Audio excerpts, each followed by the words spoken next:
ம், என் பக்கம் போனவளே தேடமெல்ல மூச்சு தள்ள என் தலைக்கும் ஏறவில்லை പേര് കേൾക്ക തോന്നവില്ല. നമ്മൾ ഇന്നലെ എന്നല്ല നമ്മളെ ചാനലിൽ നമ്മൾ ആ ഒരു സോങ്ങിൻ്റെ റീൽ ഇട്ടിട്ടുണ്ടായിരുന്നു. Reel means short. അതിൻ്റെ മലയാളം വേണമെന്ന് വെച്ചിട്ട്. അപ്പോൾ അതിലൊരുപാട് കമൻറ്റ് വേണം വേണം വേണം എന്ന് പറഞ്ഞിട്ട് കമൻറ്റ് ഉണ്ടായിരുന്നു. അപ്പോൾ നമ്മളതിന് വരികൾ ഇങ്ങനെ എഴുതിക്കൊണ്ടിരിക്കുകയാണ്. അപ്പോൾ ഇന്നത്തെ വീഡിയോ എങ്ങനെയാണ് നമ്മളൊരു സോങ്ങിൻ്റെ പാരഡി ആയിട്ട് മലയാളം ചെയ്യുന്നുള്ളതാണ്. അപ്പം എല്ലാവർക്കും നമസ്കാരം. ഞാൻ സാം ഷമീർ. പുതിയൊരു വീഡിയോയിലേക്ക് എല്ലാവർക്കും ഹൃദ്യമായ സ്വാഗതം.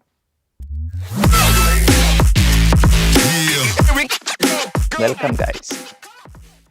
അപ്പോൾ നമ്മൾ വരികൾ ഇങ്ങനെ എഴുതിക്കൊണ്ടിരിക്കുകയാണ്. ആസക്കൂടെ എന്ന് പറഞ്ഞിട്ടുള്ള ഇപ്പോൾ ട്രെൻഡിങ്ങിൽ ഉണ്ടായിരുന്നു. ഇപ്പോൾ നിലവിൽ അത് ട്രെൻഡിങ്ങിലില്ല. അത്യാവശ്യം നല്ല രൂപത്തിൽ തന്നെ വേൾഡ് വൈഡ് കളിച്ചിട്ടുള്ള ഒരു പാട്ടാണത്. അഭ്യങ്കർ എന്ന മ്യൂസീഷ്യൻ ചെയ്തിട്ടുള്ള പാട്ടാണ് ആസക്കൂടെ. ഞാൻ ഫസ്റ്റ് ഇപ്പോൾ പാടി നിങ്ങൾ കേട്ടിട്ടുണ്ടാവും. അപ്പം ഈ ഒരു വീഡിയോയിൽ നമ്മൾ ഈ ഒരു പാട്ട് പാടിയത് നമ്മൾ കേൾപ്പിക്കില്ല, കാരണം അത് കോപ്പിറൈറ്റ് ആവും. അപ്പോൾ നമ്മളെ ഇതിൻ്റെ ഔട്ട് നമ്മൾ പോസ്റ്റ് ചെയ്യുക നമ്മളെ യൂട്യൂബിൽ തന്നെ, ഷോർട്സിലും അതുപോലെ ഇൻസ്റ്റഗ്രാം റീൽസിലൊക്കെ ആയിരിക്കും. അപ്പോൾ നമുക്ക് നോക്കാം എങ്ങനെയാണ് നമ്മളൊരു പാട്ടിന് പാരഡി എഴുതൽ, പാടൽ എന്നൊക്കെ. അപ്പോൾ നമ്മൾ ആസക്കൂടെ സോങ്ങിൻ്റെ സ്റ്റാർട്ടിങ് പോർഷനാണ് നമ്മൾ മലയാളം വരികൾ എഴുതിയിട്ടുള്ളത്. വരികൾ ഞാൻ എഴുതിയിട്ടുള്ളത്: പെണ്ണെ നീ പേടമാനോ നെഞ്ചുലയ്ക്കും സ്വർണ്ണമീനോ, എൻ്റെ കണ്ണിൽ കാണുന്നേരം പൂതി പൂക്കും പൂങ്കിനാവോ, എങ്ങോ നീ മിന്നി മിന്നി പോണു മുന്നിൽ പൊന്മിനുങ്ങായി, പൂവേ പൂന്തേൻ നുകരാൻ പൂത്തു മോഹക്കൂടിനുള്ളിൽ എൻ്റെ മോഹക്കൂട്ടിൽ ചേരൂ നീ. നെഞ്ചോരം ചായും നേരം എന്നിൽ കുളിരാകൂ നീ, ഉയരെ എന്നുയരെ ഉയരിനുയര എന്നും ഉണരും കണ്ണിൽ കണിയായി മുന്നിൽ. ഓക്കെ, അപ്പോൾ കുറച്ചും കൂടി എഴുതാനുണ്ട്, അത് നമുക്ക് നോക്കാം. അപ്പോൾ എന്തായാലും ഞാനത് എഴുതിയിട്ട് വരാം. എന്തായാലും ഞാൻ അതൊന്ന് കംപ്ലീറ്റ് എഴുതട്ടെ. ഒരു 2 വരിയും കൂടി എഴുതാനുണ്ട്. അത് എഴുതിയിട്ട് നമുക്കത് പാടുന്നത് എങ്ങനെയാണെന്ന് നോക്കാം. അപ്പോൾ ഗൈസ്, നമ്മുടെ പാട്ട് കംപ്ലീറ്റ് ആയി. ഞാൻ ജസ്റ്റ് ഒന്ന് പാടിത്തരാം കേട്ടോ. പെണ്ണെ നീ പേടമാനോ നെഞ്ചുലയ്ക്കും സ്വർണ്ണമീനോ, എൻ്റെ കണ്ണിൽ കാണും നേരം പൂതി പൂക്കും പൂങ്കിനാവോ, എങ്ങോ നീ മിന്നി മിന്നി പോണ മുന്നിൽ പൊന്മിനുങ്ങായി, പൂവേ പൂന്തേൻ നുകരാൻ പൂത്തു മോഹക്കോടിനുള്ളിൽ എൻ്റെ മോഹക്കൂട്ടിൽ ചേരൂ നീ. നെഞ്ചോരം ചായും നേരം എന്നിൽ കുളിരാകൂ നീ, എന്നുയിരെ ഉയരിന്നുയര എന്നും ഉണരും കണ്ണിൻ കണിയായി മുന്നിൽ നിന്നെ കാണുവാൻ, എന്നും കാണുവാൻ, എന്നുയിരെ ഉയരിന്നുയര എന്നും ഉണരും കണ്ണിൻ നിന്നും നിന്നെ കാണുവാൻ, എന്നും കാണുവാൻ. അപ്പോൾ ഇതാണ് നമ്മുടെ പാട്ട്. ആസക്കൂടെ സോങ്ങിൻ്റെ മലയാളം ലിറിക്സ് നമ്മൾ എഴുതിയതാണ്. അപ്പോൾ ഇതിന് നേരെ നമുക്ക് ഇതിൻ്റെ ട്രാക്കിൻ്റെ കൂടെ പാടണം. അപ്പോൾ നമുക്ക് നേരെ അതിലോട്ട് പോകാം. കമാൺ. ഇതിവിടെ വെച്ചു, വരികൾ സെറ്റാക്കി. ഓക്കെ, പാടില്ലോ. അപ്പോൾ ഗൈസ്, നമ്മുടെ മൈക്കും കാര്യങ്ങളൊക്കെ സെറ്റ് ചെയ്തു. ലിറിക്സ് ഇതാ തൊട്ട് മുന്നിലുണ്ട്. നമ്മൾ റെക്കോർഡ് ചെയ്യാൻ പോകുന്നത് Studio One എന്ന സോഫ്റ്റ്വെയറിലാണ്. അതൊക്കെ കുറേ പേര് ചോദിക്കാറുണ്ട് കേട്ടോ, ഏത് സോഫ്റ്റ്വെയർ ആണോ ഉപയോഗിക്കൽ, അങ്ങനെയുള്ള കാര്യങ്ങളൊക്കെ. അപ്പോൾ അതുകൊണ്ടാണ് അത് പറയുന്നത്. ഓക്കെ, അപ്പോൾ നമ്മൾ നേരെ റെക്കോർഡിങ് ചെയ്യാൻ വേണ്ടി പോവാണ്, പാടാൻ വേണ്ടി പോവാണ്. ഓക്കെ, അപ്പോൾ എനിവേ ഞാൻ റെഡിയാണ്. ഇവിടെ കറണ്ട് ഇല്ല, ചൂടാണ്. അപ്പം അത് കുഴപ്പമില്ല, നമുക്ക് പാടി വെക്കാം. അപ്പോൾ ട്രാക്ക് ഞാൻ ഹെഡ്സെറ്റ് വെച്ചിട്ടാണ് കേൾക്കുക. നിങ്ങൾക്ക് ഇതിൽ ട്രാക്ക് കേൾക്കില്ല. ട്രാക്ക് കേട്ടാൽ കോപ്പിറൈറ്റ് വരും. അപ്പോൾ അതുകൊണ്ട് തന്നെ ഞാൻ ട്രാക്ക് നിങ്ങൾ കേൾപ്പിക്കുന്നില്ല ഈ ഒരു വീഡിയോയിൽ. ട്രാക്ക് വെച്ചിട്ടുള്ള പാട്ടും ഇതിൽ ഞാൻ കേൾപ്പിക്കില്ല, കാരണം കോപ്പിറൈറ്റ് ആണ്. അപ്പം അതുകൊണ്ട് ട്രാക്ക് വെച്ച് പാടിയ സാധനം നമ്മൾ മിക്സ് ചെയ്ത് ഔട്ടിറക്കുമ്പം അതിൻ്റെ ഷോർട്ടായിട്ട് നമ്മുടെ ചാനലുണ്ടാവും. അപ്പം ഇതിൻ്റെ ശേഷം നിങ്ങൾ കണ്ടതിന് ശേഷം നമ്മൾ ഷോർട്ട് ഒന്ന് ചെക്ക് ചെയ്താൽ ഇതിൻ്റെ ഔട്ട് നിങ്ങൾക്ക് അതിൽ കേൾക്കാം. പിന്നെ നമ്മൾ ഇൻസ്റ്റാഗ്രാമിലും ഉണ്ടാവും. ഓക്കെ, അപ്പോൾ നമുക്ക് നേരെ ട്രാക്കിൻ്റെ കൂടെ ഒന്ന് പാടി വെക്കാം. Let's see.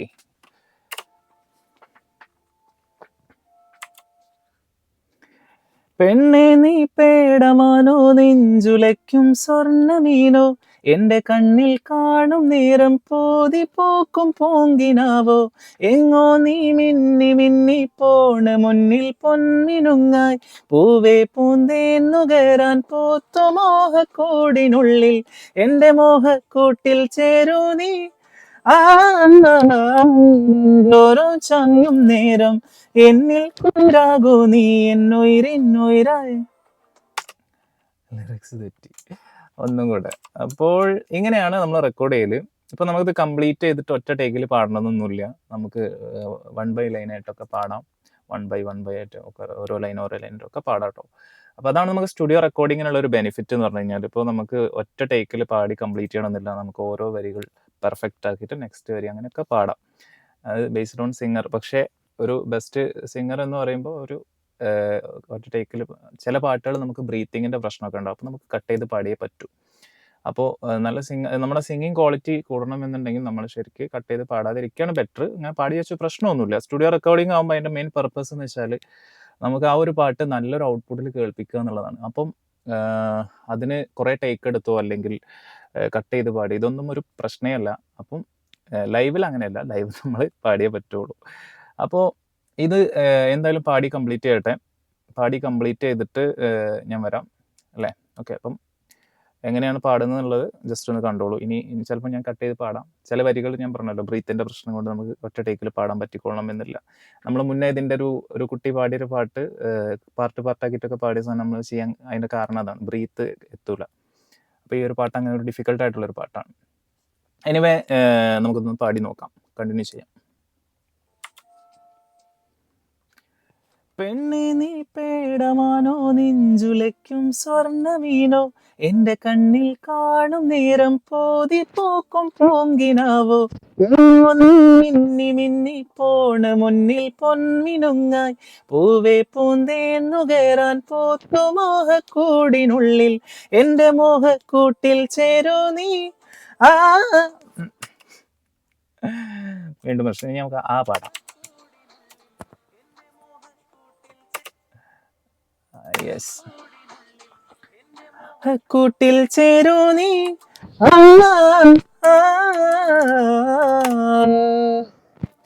കൂട്ടിൽ ചേരൂ നീ, നെഞ്ചോറും ചായോ കൂട്ടിൽ ചേരൂ നീ,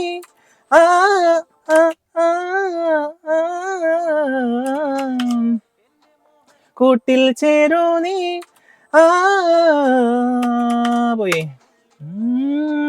കൂട്ടിൽ ചേരൂ നീ,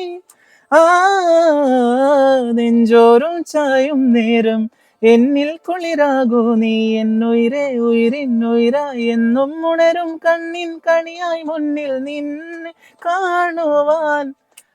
ഇവിടെയാണ് ഞാൻ പറഞ്ഞത്, ഇത് ഒറ്റ ടേക്കിൽ പാടണമെന്നുണ്ടെങ്കിൽ അത്രയും ബ്രീത്ത് എന്ത് ചെയ്യണം, കൺട്രോൾ ചെയ്ത് പാടണം. ഇത് പാടാൻ പറ്റൂല എന്നൊന്നുമില്ല കേട്ടോ. ബ്രീത്ത് അസാധ്യ ബ്രീത്തുള്ള സിംഗേഴ്സ് ഒക്കെ ഉണ്ട്, അവർക്ക് സിമ്പിളായിട്ട് പാടാൻ പറ്റും. എനിവേ നമ്മളിത് കട്ട് ചെയ്തിട്ടാണ് പാടാൻ പോകുന്നത്. ഓക്കെ, റെഡി ആയിട്ടില്ല, ഒന്നുറപ്പാം. എനിവേ അപ്പോൾ ഇങ്ങനെയാണ് നമ്മുടെ റെക്കോർഡിംഗ് സെക്ഷൻ ഉണ്ടാവുക. അപ്പോൾ ഇതെനിക്ക് ഒന്നും കൂടെ കറക്റ്റ് ചെയ്തിട്ട് കുറച്ചും കൂടെ കാര്യങ്ങളൊക്കെ ഒന്ന് വൃത്തിയാക്കി എടുക്കാനൊക്കെ ഉണ്ട്. അപ്പോൾ ശേഷം പാടിയതിന് ശേഷം ഞാൻ വരാം. ഓക്കെ, എന്നിട്ട് നമുക്ക് ബാക്കി കാര്യങ്ങൾ പറയാം. അപ്പോൾ ഗൈസ്, നമ്മുടെ റെക്കോർഡിങ് കഴിഞ്ഞു, വരികളൊക്കെ കംപ്ലീറ്റ് ചെയ്ത് റെക്കോർഡിങ് കഴിഞ്ഞു. ഞാൻ ജസ്റ്റ് നിങ്ങളൊന്ന് കേൾപ്പിക്കാം വിത്തൗട്ട് കരോക്കെ. പിന്നെ ഇനി ഇത് മിക്സ് ചെയ്യാനുണ്ട്. മിക്സ് ചെയ്തിട്ട് ഇതിൻ്റെ ഫൈനൽ മിക്സ് ചെയ്ത ഔട്ട് നമ്മൾ ഷോർട്ടായിട്ട് നമ്മുടെ യൂട്യൂബ് ഈ ഒരു ചാനലിലും അതുപോലെ റീലായിട്ട് നമ്മുടെ ഇൻസ്റ്റാഗ്രാം പേജിലും സാം ഷമീർ എന്ന ഇൻസ്റ്റാഗ്രാം പേജിലും ഇടും. അപ്പം നിങ്ങൾ എന്തായാലും മിക്സ് ഔട്ട് ജസ്റ്റ് ഒന്ന് കയറിയിട്ട് നോക്കുക, കേട്ട് നോക്കുക. ഞാൻ എന്തായാലും ഇതിനെ മിക്സ് ചെയ്യാത്ത വോക്കൽ മാത്രം റെക്കോർഡ് ചെയ്ത് ഫയൽ നിങ്ങളൊന്ന് കേൾപ്പിച്ചു തരാം. ഓക്കെ, വോക്കൽ മാത്രമേ ഉള്ളൂ. കരോക്കെ നമ്മൾ ഇട്ട് കഴിഞ്ഞാൽ ഞാൻ പറഞ്ഞല്ലോ പ്രോബ്ലമാണ്. അപ്പോൾ വോക്കൽ മാത്രം കുറച്ച് കേട്ടോളൂ. പെണ്ണെ നീ പേടമാനോ നെഞ്ചുലയ്ക്കും സ്വർണ്ണമീനോ എന്റെ കണ്ണിൽ കാണും നേരം പൂതി പൂക്കും പൂങ്കിനാവോ എങ്ങോ നീ മിന്നി മിന്നി പോണ മുന്നിൽ പൊന്മിനുങ്ങായി പൂവേ പൂന്തേന്നുകരാൻ പൂത്തു മോഹക്കൂടിനുള്ളിൽ എന്റെ മോഹക്കൂട്ടിൽ ചേരോ നീ. ഓക്കെ. അപ്പോൾ ഇതാണ് നമ്മൾ ഈ ഒരു പാട്ടിന് എഴുതിണ്ടാക്കിയ വരി. അപ്പോൾ എന്തായാലും നിങ്ങളിത് കേൾക്കും എന്ന് തന്നെ ഞാൻ പ്രതീക്ഷിക്കുകയാണ്. നമ്മുടെ ഷോർട്ടിൽ ഞാൻ അപ്ലോഡ് ചെയ്യും. അപ്പോൾ അത് കേൾക്കാൻ മറക്കരുത്. നിങ്ങൾ കേട്ടിട്ട് അതിൻ്റെ അഭിപ്രായം ഈ ഒരു കമൻറ്റ് ബോക്സിലൂടെ നിങ്ങൾ അറിയിക്കുക. ഇതുപോലുള്ള വെറൈറ്റി വീഡിയോസുകളൊക്കെ ആയിട്ട് നമ്മൾ ഇനിയും വരും. നിങ്ങൾക്ക് എന്തെങ്കിലും ഇതിനെക്കുറിച്ച് ഡൗട്ടുകൾ അല്ലെങ്കിൽ സ്റ്റുഡിയോയിൽ വന്ന് നിങ്ങൾക്കും ഇതുപോലെ പാടണം എന്നൊക്കെ ഉണ്ടെങ്കിൽ നമ്മളെ കോൺടാക്റ്റ് ചെയ്യാം. പിന്നെ അതുപോലെ പാട്ട് പാടാൻ വേണ്ടിയിട്ട് ഒരുപാട് പേര് അയക്കാൻ വേണ്ടിയിട്ട് മെസ്സേജ് വാട്സപ്പിൽ അയക്കുന്നുണ്ട്. നമുക്ക് ഒരുപാട് മെസ്സേജ് എന്ന് വെച്ചാൽ നമുക്ക് കൺട്രോൾ ചെയ്യാൻ പറ്റാത്ത അത്രയും മെസ്സേജ്. പല ആൾക്കാരും ഇതൊരു ഫ്രീ സർവീസ് ആണ് എന്ന് വെച്ചിട്ടാണ് മെസ്സേജ് അയക്കുന്നത്. ഫ്രീ ആയിട്ട് ചെയ്യാൻ വേണ്ടിയിട്ട്. നമ്മൾ ഒരിക്കലും ഫ്രീ ആയിട്ട് ഇത് ചെയ്യുന്നില്ല. പെയ്ഡ് വർക്കാണ്. നമ്മൾ റെക്കോർഡിംഗ് സ്റ്റുഡിയോ ആണ്. നമ്മളെ ജീവിത മാർഗ്ഗമാണിത്. അപ്പോൾ നമുക്ക് ഒരിക്കലും ഇത് ഫ്രീ ആയിട്ട് ചെയ്യാൻ പറ്റില്ല. അപ്പോൾ അത് നിങ്ങൾ മനസ്സിലാക്കുക. നമ്മൾ അത്രയും ടൈം മണിക്കൂറുകൾ എടുത്തിട്ടാണ് നമ്മൾ ഓരോ പാട്ടുകളും മിക്സ് ചെയ്യുന്നത്. അപ്പം പ്ലീസ് അണ്ടർസ്റ്റാൻഡ് ദാറ്റ്. അപ്പം നിങ്ങൾക്ക് പാടണം എന്നുണ്ടെങ്കിൽ അതിനൊരു പേയ്മെൻറ്റ് ഉണ്ടാവും. മൊബൈൽ ഫോണിൽ നിങ്ങൾക്ക് പാടി അയക്കാം. ഇനി അതല്ല ഇവിടെ സ്റ്റുഡിയോയിൽ വന്ന് പാടാൻ പറ്റും എന്നുണ്ടെങ്കിൽ നിങ്ങൾക്ക് മുൻകൂട്ടി വിളിച്ച് ബുക്ക് ചെയ്തിട്ട് ഇവിടെ സ്റ്റുഡിയോയിൽ വന്നിട്ട് നമ്മൾ റെക്കോർഡ് ചെയ്യുന്ന പോലെ നിങ്ങൾക്ക് പക്ക സ്റ്റുഡിയോ ക്വാളിറ്റിയിൽ റെക്കോർഡ് ചെയ്യാം. ഇനി നിങ്ങൾക്ക് സ്റ്റുഡിയോയിൽ വരാൻ ഒരു നിർവാഹവും ഇല്ല. നിങ്ങൾ ഇവിടെ തൊട്ടടുത്തുള്ള ആളല്ല, അല്ലെങ്കിൽ മറ്റേതെങ്കിലും ജില്ലകളിൽ ഉള്ള ആളാണ്, അല്ലെങ്കിൽ രാജ്യത്തിന് പുറത്ത് താമസിക്കുന്ന ആളാണെന്നുണ്ടെങ്കിലൊക്കെ നിങ്ങൾക്കും സ്റ്റുഡിയോ ക്വാളിറ്റിയിൽ തന്നെ ചെയ്യാം. പക്ക സ്റ്റുഡിയോ ക്വാളിറ്റി കിട്ടില്ലെങ്കിലും അതിൻ്റെ എക്സാക്റ്റ് ഏകദേശം ഒരു സാമ്യമുള്ള രൂപത്തിലൊക്കെ നമുക്ക് ചെയ്തെടുക്കാൻ വേണ്ടി പറ്റും. അതിന് വേണ്ടത് പക്ക റെക്കോർഡിംഗ് ക്വാളിറ്റിയാണ്. മൊബൈൽ ഫോണിലാണെങ്കിലും നമുക്ക് റെക്കോർഡിംഗിൽ നമ്മൾ കോംപ്രമൈസ് ഉണ്ടാവാൻ പാടില്ല. അപ്പം അതിനെന്താണ് ചെയ്യേണ്ടത്, നല്ല ക്വാളിറ്റിയിൽ എങ്ങനെയാണ് മൊബൈൽ ഫോണിൽ റെക്കോർഡ് ചെയ്യേണ്ടത് എന്നുള്ളതിൻ്റെ വീഡിയോ ഒക്കെ നമ്മൾ യൂട്യൂബ് ചാനലിൽ പോസ്റ്റ് ചെയ്തിട്ടുണ്ട്. അപ്പോൾ പ്രീവിയസ് വീഡിയോസും ചെക്ക് ചെയ്ത് കഴിഞ്ഞാൽ നിങ്ങൾക്ക് കിട്ടും. അപ്പോൾ അതുപോലെ നമ്മൾ പറയുന്ന പ്രകാരം നിങ്ങൾ മൊബൈൽ ഫോണിൽ റെക്കോർഡ് ചെയ്തിട്ട് നമുക്ക് അയച്ചു തരികയാണെങ്കിൽ നല്ല ക്വാളിറ്റിയിൽ തന്നെ നമ്മൾ മിക്സ് ചെയ്ത് തിരിച്ച് അയച്ചു തരും. അതിൻ്റെ പേയ്മെൻറ്റ് നിങ്ങൾ ചെയ്ത് കഴിഞ്ഞാൽ മാത്രമേ ചെയ്യാൻ പറ്റുള്ളൂ. ഞാൻ പറഞ്ഞല്ലോ, പെയ്ഡ് വർക്കാണ്. അപ്പം അതിന് എത്രയാണ് പേയ്മെൻറ്റ് വരുന്നത് നിങ്ങൾക്ക് അറിയാൻ താല്പര്യം ഉണ്ടാവുമെന്ന് എനിക്കറിയാം. അപ്പോൾ നിങ്ങൾ അതിന് ചെയ്യേണ്ടത്, നമ്മൾ ഈ കാണുന്ന വാട്സപ്പ് നമ്പറിൽ ജസ്റ്റ് ഒരു ഹായ് അയക്കുക. നിങ്ങൾക്ക് ഓട്ടോ റിപ്ലൈ ആയിട്ട്, അത് നമ്മൾ അയക്കുന്ന മെസ്സേജ് ഡയറക്റ്റ് അയക്കുന്ന മെസ്സേജ് അല്ല, അത് വാട്സപ്പിൽ തന്നെ നമ്മൾ സെറ്റ് ചെയ്തിട്ടുള്ള ഒരു റിപ്ലൈ ആണ്. അപ്പം അത് ചിലപ്പം നിങ്ങൾ ഇത് ചില സമയത്തൊക്കെ അത് വർക്ക് ചെയ്യാറില്ല. അപ്പം പലർക്കും ഓട്ടോ റിപ്ലൈ എത്താറില്ല. അപ്പം നിങ്ങൾ ഒരു പ്രാവശ്യം ഹായ് അയച്ചാൽ ചിലപ്പോൾ എത്തിയിട്ടില്ല എന്നുണ്ടെങ്കിൽ വീണ്ടും വീണ്ടും അയച്ചോളൂ. അതെന്തായാലും വരും. ചിലപ്പോൾ നെറ്റ് ഓൺ അല്ല എന്നുണ്ടെങ്കിലൊക്കെ അത് വരാൻ താമസിക്കുന്നതാവും. അപ്പം അതിൽ നമ്മൾ കംപ്ലീറ്റ് ഡീറ്റെയിൽസ് കൊടുത്തിട്ടുണ്ടാവും. എങ്ങനെയാണ് മൊബൈൽ ഫോണിൽ റെക്കോർഡ് ചെയ്യുക എന്നുള്ളതിൻ്റെ വീഡിയോ ലിങ്കും അതുപോലെ അതിൻ്റെ പ്രൈസ് ഡീറ്റെയിൽസും കംപ്ലീറ്റ് അതിൽ കൊടുത്തിട്ടുണ്ടാവും. അത് നിങ്ങൾ കംപ്ലീറ്റ് വായിക്കണം. വായിക്കാതെ മറ്റൊരു മെസ്സേജ് അയക്കരുത്. കാരണം നിങ്ങൾ ആവശ്യപ്പെടുന്ന കാര്യങ്ങളൊക്കെ അതിൽ നമ്മൾ എഴുതിയിട്ടുണ്ടാവും, പ്രൈസും വീഡിയോ ലിങ്കും എല്ലാം. അപ്പോൾ അത് കംപ്ലീറ്റ് വായിച്ചതിന് ശേഷം നിങ്ങൾ എന്ത് ചെയ്യുക, നമുക്ക് പിന്നീടുള്ള കാര്യങ്ങൾ നിങ്ങൾ അതുപോലെ റെക്കോർഡ് ചെയ്ത് ഫയൽ അയക്കുക എന്നുള്ള കാര്യമാണ്. അപ്പോൾ നിങ്ങൾ അതിൽ പറയുന്ന പോലെ നിങ്ങൾ ഫയൽ റെക്കോർഡ് ചെയ്ത് നിങ്ങളത് ഡോക്യുമെൻറ്റ് ഫയലായിട്ട് വാട്സപ്പിൽ തന്നെ നമുക്ക് ഡോക്യുമെൻറ്റ് ഫയലായിട്ട് അയക്കാൻ പറ്റും.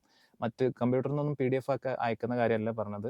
നമുക്ക് വാട്സപ്പിൽ തന്നെ ലൊക്കേഷൻ ഗാലറിയിലൊക്കെ പോകുന്ന സ്ഥലത്ത് തന്നെ ഡോക്യുമെൻറ്റ്, പലർക്കും അറിയില്ല, അതുകൊണ്ടാണ് എക്സ്പ്ലെയിൻ ചെയ്ത് പറയുന്നത്. ഡോക്യുമെൻറ്റ് എന്നൊരു ഓപ്ഷൻ ഉണ്ട് നമ്മൾ വാട്സപ്പ് ചാറ്റിൽ. നിങ്ങൾ എൻ്റെ വാട്സപ്പ് ചാറ്റ് എടുത്തു കഴിഞ്ഞാൽ, നമ്മളെ സ്റ്റുഡിയോ സാം ഓഡിയോ ലാബിൻ്റെ ചാറ്റ് എടുത്തു കഴിഞ്ഞാൽ അതിൽ ഗാലറിക്ക് പോകുന്ന സ്ഥലത്ത് തന്നെ ലൊക്കേഷൻ, ഗാലറി ഇങ്ങനെയുള്ള കാര്യങ്ങളൊക്കെ തൊട്ടടുത്ത് തന്നെ ഡോക്യുമെൻ്റ് എന്നൊരു ഓപ്ഷൻ ഉണ്ടാവും. ആ ഡോക്യുമെൻറ്റിൽ ക്ലിക്ക് ചെയ്തിട്ട് നിങ്ങൾ റെക്കോർഡ് ചെയ്ത് വെച്ച ഫയൽ ആ ഒരു ഡോക്യുമെൻറ്റിൻ്റെ അകത്ത് കൂടെ പോയിട്ട് സെലക്ട് ചെയ്ത് നമുക്ക് അയച്ചു തരാം. ഇതാണ് ഡോക്യുമെൻ്റ് ആയിട്ട് അയക്കുക എന്ന് പറയുന്നത്. ഓക്കെ. അപ്പോൾ അങ്ങനെ നമുക്ക് അയച്ചതിന് ശേഷം നമ്മൾ ആ ഒരു മെസ്സേജ് കണ്ടിട്ടില്ല എന്നുണ്ടെങ്കിൽ നിങ്ങൾ എന്ത് ചെയ്യുക, ഈ ഒരു നമ്പറിൽ വിളിച്ചിട്ട് പറയുക, നമ്മൾ ഫയൽ അയച്ചിട്ടുണ്ട്, എൻ്റെ നമ്പർ ഇതാണ്. അപ്പോൾ നമ്മൾ എന്ത് ചെയ്യുക, അത് നോക്കിയിട്ട് അതിലെന്തെങ്കിലും പോരായ്മകൾ ഉണ്ടെങ്കിൽ അത് നിങ്ങൾക്ക് പറഞ്ഞുതരും. അത് ഓക്കെ ആണെന്നുണ്ടെങ്കിൽ നമുക്ക് ചെയ്യാമെന്ന് പറഞ്ഞിട്ട് നമ്മൾ ചെയ്യാമെന്ന് പറയും. ശേഷം നിങ്ങൾ പേയ്മെൻറ്റ് ചെയ്യുക. പേയ്മെൻറ്റ് ചെയ്തതിന് ശേഷം ഒരു കാലതാമസം കുറച്ചുണ്ടാകും. കാരണം ഒരുപാട് വർക്കുകൾ നമുക്ക് പെൻഡിങ് ആണ്. അപ്പോൾ ഒരു 2 വീക്സ് ഒക്കെ എടുത്തിട്ടാണ് നമ്മൾ ഓരോ വർക്ക് മിക്സ് ചെയ്ത് കൊടുക്കുന്നത്. ഇപ്പോൾ കമൻറ്റ് ബോക്സിലൊക്കെ പലരും വർക്ക് കൊടുത്തിട്ട് ഒരുപാടായി എന്നൊക്കെ പറയുന്നുണ്ട്. ചിലർ ഇത് പേയ്മെൻ്റ് അല്ല, ഫ്രീ സർവീസാണെന്ന് വെച്ചിട്ടൊക്കെ ഫയൽ അയച്ചിട്ടുണ്ടാവും, പേയ്മെൻറ്റ് ചെയ്തിട്ടുണ്ടാവില്ല. അപ്പം ചിലരിത് ഫയൽ അയച്ചിട്ട് പിന്നീട് നമ്മളൊന്നും പറയില്ല, നമ്മൾ ആ മെസ്സേജുകൾ കണ്ടിട്ടുണ്ടാവില്ല. എക്സാക്റ്റ് പറയുകയാണെങ്കിൽ 10,000 എബോവ് മെസ്സേജുകൾ വാട്സപ്പിൽ വന്ന് കിടപ്പുണ്ട്. 10,000 മെസ്സേജ് ഞാൻ നോക്കണം എന്നുണ്ടെങ്കിൽ എത്രത്തോളം റിസ്ക് ഉണ്ടാവും നിങ്ങൾക്ക് ആലോചിച്ചാൽ അറിയാം. എനിക്ക് വർക്ക് ചെയ്യാൻ സമയം കിട്ടില്ല. അപ്പം ഇത് നമുക്ക് വേറെ ആളെ കൊണ്ട് നോക്കാൻ പറയാൻ പറ്റാത്തൊരു സംഭവമാണ്. കാരണം പലരും പല റിക്വയർമെൻ്റ് ആയിരിക്കും പലർക്കും. അപ്പം നമുക്കത് എക്സ്പ്ലെയിൻ ചെയ്ത് കൊടുക്കുകയെന്ന് വെച്ചാൽ, നമുക്ക് വന്നിട്ടുള്ള ഒരു മെസ്സേജിന് നമ്മൾ റിപ്ലൈ ചെയ്യുമ്പോൾ അയാൾക്ക് വേറെയും കുറേ സംശയങ്ങളുണ്ടാവും. അപ്പം നമ്മളൊരു 10 മെസ്സേജിന് റിപ്ലൈ കൊടുത്തു കഴിഞ്ഞാൽ 20 ചോദ്യമായിട്ട് അയാൾ തിരിച്ചു വരും. അപ്പോൾ അതിന് വേണ്ടിയിട്ടാണ് നമ്മൾ ഓട്ടോ റിപ്ലൈ സെറ്റ് ചെയ്തിട്ടുള്ളത്. നിങ്ങളുടെ ആവശ്യം എന്താണെന്ന് വെച്ചാൽ അത് മനസ്സിലാക്കിയിട്ടാണ് നമ്മൾ ഓട്ടോ റിപ്ലൈ സെറ്റ് ചെയ്തിട്ടുള്ളത്. ഇനി നിങ്ങൾക്ക് അഡീഷണൽ ആയിട്ട് എന്തെങ്കിലും അറിയണമെന്നുണ്ടെങ്കിൽ നമ്മൾ ഈ ഒരു വീഡിയോയുടെ ഡിസ്ക്രിപ്ഷനിൽ നമ്മൾ ആ നമ്പർ കൊടുക്കുന്നുണ്ട്. കമൻറ്റ് ബോക്സിലും കൊടുക്കാം, വീഡിയോയിലും കൊടുക്കാം, സ്റ്റുഡിയോ നമ്പർ. അതിൽ നിങ്ങൾ വിളിച്ചിട്ട് നമ്മുടെ സ്റ്റുഡിയോ സ്റ്റാഫ് ആയിരിക്കും അറ്റൻഡ് ചെയ്യുക. അപ്പം അത് നിങ്ങളുടെ റിക്വയർമെൻറ്റ് പറയാം, നിങ്ങളുടെ ആവശ്യങ്ങൾ പറയാം, നിങ്ങൾക്ക് ഫയൽ അയച്ചിട്ടുണ്ടെങ്കിൽ അത് പറയാം. അപ്പം എല്ലാം നമ്മളിവിടെ നോട്ട് ചെയ്ത് വെക്കും. പേയ്മെൻറ്റ് ചെയ്ത വർക്കുകളാണ് നമ്മൾ ചെയ്ത് പോകുന്നത്. അപ്പം ആ ഒരു പേയ്മെൻറ്റ് ചെയ്ത വർക്കുകൾ നമ്മൾ ചെയ്ത് പോകുമ്പോൾ നിങ്ങളും പേയ്മെൻറ്റ് ചെയ്താൽ അതിലേക്ക് നിങ്ങളുടെ വർക്കും കൂടെ ആഡ് ആവും. നമ്മളത് പറഞ്ഞ ഡേറ്റിലേക്ക് തന്നെ നോട്ട് ചെയ്ത് വെക്കും. കറക്റ്റ് ഡേറ്റ് ആകുമ്പോൾ തന്നെ മേ ബി 1-2 ദിവസം ചിലപ്പോൾ ലേറ്റ് ആയേക്കാം. അത് നിങ്ങൾ സാധാരണ ക്ഷമിക്കുക. നമ്മൾ അത്രയും വർക്കുകൾ പെൻഡിങ് ഉള്ളതാണ്. പിന്നെ എന്താണെന്ന് വെച്ചാൽ ഒരുപാട് സമയം എടുത്തിട്ടാണ് നമ്മൾ ഓരോ വർക്കും ചെയ്യുന്നത്. അപ്പം നമുക്ക് മാക്സിമം ഒരു ദിവസം ചെയ്ത് തീർക്കാൻ പറ്റുന്ന വർക്കുകൾ എന്ന് വെച്ചാൽ 4-5 വർക്കാണ്. അപ്പം അതുകൊണ്ടാണ് വർക്കുകൾ അങ്ങനെ പെട്ടെന്ന് ചെയ്ത് തീർക്കാൻ പറ്റുന്ന സംഭവമല്ലല്ലോ. ഓരോ വരികളും നമ്മൾ റെഡിയാക്കി എടുക്കുന്ന അത്രയും ടാസ്ക്കാണ്. പലരും പല രീതിയിലാണ് പാടി അയക്കുക. ഒരുപാട് സിംഗിങ് ക്വാളിറ്റി ഇല്ലാത്ത ആൾക്കാരുണ്ടാവും, അത്രയും താല്പര്യമുള്ള ആളുകളുണ്ടാവും. അപ്പം അങ്ങനെയൊക്കെ ഉണ്ട് ഇതിൽ. അപ്പം എനിവേ നമ്മളുടെ ടൈമിന് നിങ്ങൾ വാല്യൂ കൊടുക്കണം. കാരണം റിക്വസ്റ്റ് ആണ്. കാരണം ഫ്രീ ആയിട്ട് ചെയ്യോ എന്നുള്ള കാര്യങ്ങളൊന്നും ചോദിച്ചിട്ട് ദയവ് ചെയ്തിട്ട് മെസ്സേജ് ചെയ്യരുത്. ഇത് പെയ്ഡ് വർക്കാണ്, വീണ്ടും വീണ്ടും പറയാണ്. അപ്പം നിങ്ങൾ പ്രൈസ് ഡീറ്റെയിൽസ് നമ്മൾ അയക്കും. ചിലരൊക്കെ നമ്മൾ പ്രൈസ് കണ്ടിട്ട് അവരെന്നെ കമൻറ്റ് ബോക്സിലൊക്കെ എടുത്തിടുന്നുണ്ട് പ്രൈസും കാര്യങ്ങളൊക്കെ. നമ്മളെന്ന് വെച്ചാൽ താല്പര്യമുള്ളവർക്ക് എന്തായാലും പ്രൈസ് അറിയാൻ താല്പര്യം ഉണ്ടാകുമ്പോൾ എന്തായാലും മെസ്സേജ് ചെയ്യുള്ളൂ എന്ന് വെച്ചിട്ടാണ് അങ്ങനെ ചെയ്യുന്നത്. അപ്പം നിങ്ങൾക്ക് ചെയ്യണമെന്നുണ്ടെങ്കിൽ ഈ മേലെ കാണുന്ന വാട്സപ്പ് നമ്പറിൽ ഒന്ന് മെസ്സേജ് ചെയ്യാം. ഫയൽ അയച്ചു കഴിഞ്ഞാൽ വിളിക്കുക. അപ്പം ഇനി നേരെ വിഷയത്തിലോട്ട് തിരിച്ചു വരാം. അപ്പം നമ്മുടെ ഈ ഒരു പാട്ട് തീർച്ചയായിട്ടും നിങ്ങൾക്ക് ഇഷ്ടാവും എന്ന് തന്നെ പ്രതീക്ഷിക്കുകയാണ്. ഇതുപോലുള്ള വെറൈറ്റി കണ്ടന്റുകളൊക്കെ ആയിട്ട് നമ്മൾ ഇനിയും നമ്മുടെ ചാനലിലൂടെ നിങ്ങളുടെ മുന്നിലേക്ക് വരും. നമ്മുടെ തന്നെ പാട്ടുകളും നമ്മൾ നമ്മുടെ ചാനലിലൂടെ നിങ്ങളിലേക്ക് എത്തിക്കും. അപ്പം നിങ്ങളുടെ സപ്പോർട്ട് ഉണ്ടെങ്കിൽ മാത്രമേ നമുക്ക് ഇതുപോലെ അടിപൊളിയായിട്ട് മുന്നോട്ട് പോകാൻ പറ്റുള്ളൂ. അപ്പം നിങ്ങളിലാണ് എൻ്റെ വിശ്വാസം. നിങ്ങൾ ഒപ്പം ഉണ്ടാവുമെന്ന പ്രതീക്ഷയിൽ മറ്റൊരു വീഡിയോയിൽ വീണ്ടും കണ്ടുമുട്ടാമെന്ന ശുഭപ്രതീക്ഷയിൽ തൽക്കാലത്തേക്ക് നിങ്ങളോട് വിട പറയുന്ന മറ്റാരുമില്ല, നിങ്ങളുടെ സ്വന്തം സാം ഷമീർ. അപ്പോൾ ബൈ. Thank you.